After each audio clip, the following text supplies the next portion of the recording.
थे, बच्चों के बाद जो युवा हाथी थे, हाथी का समूह था, उनका नंबर लगा। स्नान करने के लिए चले गए। उनके बाद प्रौढ़ अवस्था में जो थे 40 वर्ष से ऊपर के, उनका नंबर लगा। कितने वर्ष? बोले 10,000 वर्ष तक उस सरोवर में स्नान करने लगे। स्नान करते करते सभी का मन हुआ कि चलो जल क्रीड़ा करेंगे। अच्छा, हाथी की जो आदत होती है, हाथी का जो स्वभाव होता है, मन्ये कुंजर शौचवत, स्नान करने के बाद कीचड़ उठाकर अपने शरीर में सूंड के द्वारा पुनः हाथी शरीर में डालते हैं।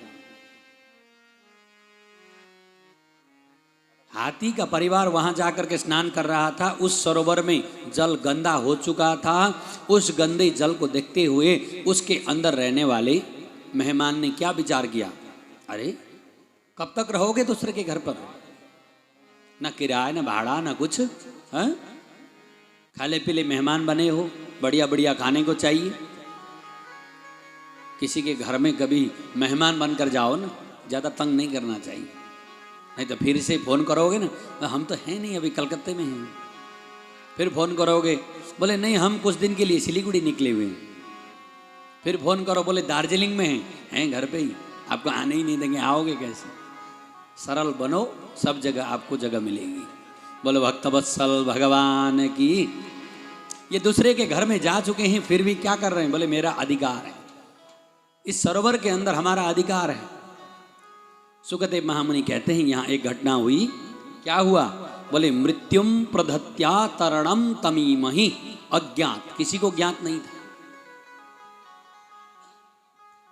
मगरमच्छ उस जल के अंदर रहता था, उसने एकदम से आकर गजराज के चरण में झपट मारा, इतनी जोर से जकड़ा।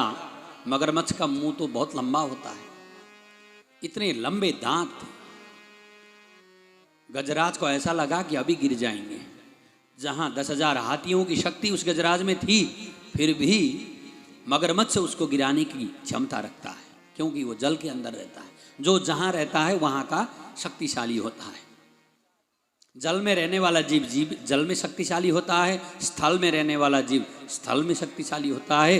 खींच करके अंदर पानी में लेके गया।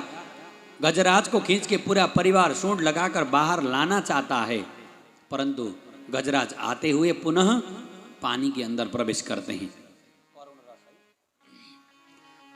अब अंदर खींच करके ले जाते हैं, फिर से परिवार खींचता है बाहर, जा ही नहीं सकते।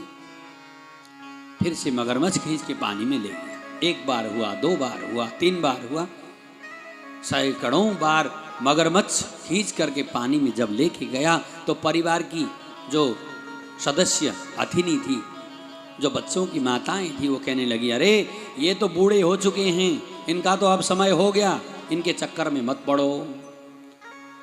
क्या करें फिर? बोले चलो अब इन्हें छोड़ दो। ये गजराज को लग रहा था कि मेरा तो परिवार बहुत बड़ा है, आपको भी लगता है कि मेरा पड़ोसी सभासद है, हैं? और ज़्यादा बात मत करो, संसद मेरा बहनोई है, भांजा है। जब लोग धमकी देते हैं तो क्या कहते हैं? बोले हम अटल बिहारी वाजपेयी के साथ पढ़ाई किए थे। कौन पूछने जा रहा है? वाजपेयी जी तो चले गए। बोल भक्तवत्सल भगवान की। कई बार ऐसा होता है, किंतु जिसको जो पता है वो पता है। हथिनियों ने परिवार को जब भेज दिया तो गजराज को लगा कि अब मैं अकेला हूं। मुझे घमंड था कि मेरा बहुत बड़ा परिवार है, मेरा तो नहीं, मेरे साथ तो कोई रहा नहीं। इधर उधर देखा, एक कमल का पुष्प खिला हुआ कीचड़ के ऊपर